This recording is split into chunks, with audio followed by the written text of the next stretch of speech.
Joining us now, Joseph Amato, Neuberger Berman Group CIO. Joe, good to see you. So not a huge reaction, hey, from the market on the weekend's Russia turmoil, but it certainly did remind us that we don't know everything, because I don't know that a lot of people saw this coming. That's sort of one of your medium-term things that you're looking at, even though in the near term, no recession expected. Am I right? Certainly, the geopolitical issues are always going to be, front and center. The surprises of the last couple of days were just that. They were surprises, but it was quickly seemed to be pushed to the side. I think there are other issues related to, for instance, U.S.-China relations that probably have a broader economic impact. But I think the larger point is the economy, particularly here in the U.S., has proven to be more resilient over the course of the last couple of quarters.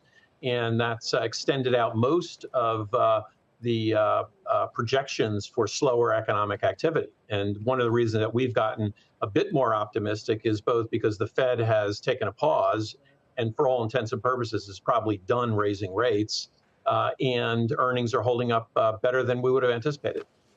Okay, so you also sort of oversee fixed income over there at Neuberger Berman. And given that the Fed is just about done, if not completely done, on the rate rises, how is this rise in short-term rates and the digestion that we're going to experience over the next few months and quarters, the rest of the year, how should investors perhaps reposition now based on that and based on the pretty strong first half that equities had?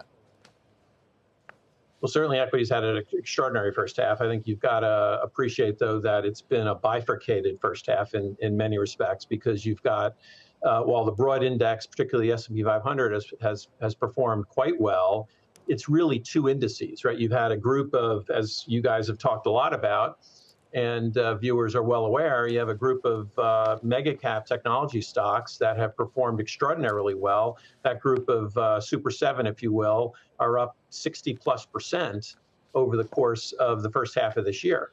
The other 490 whatever stocks in the S&P 500 are basically modestly up, more reflecting kind of the meandering economic activity, while stabilized economic activity hasn't been particularly robust.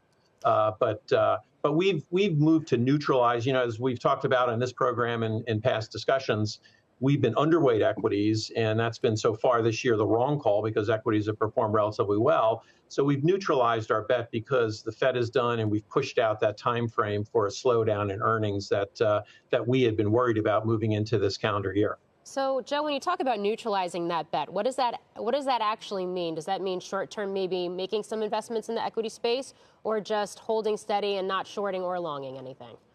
So we've always encouraged investors to be invested in equities. So it's not about not owning equities. It was about leaning underweight, being more defensive.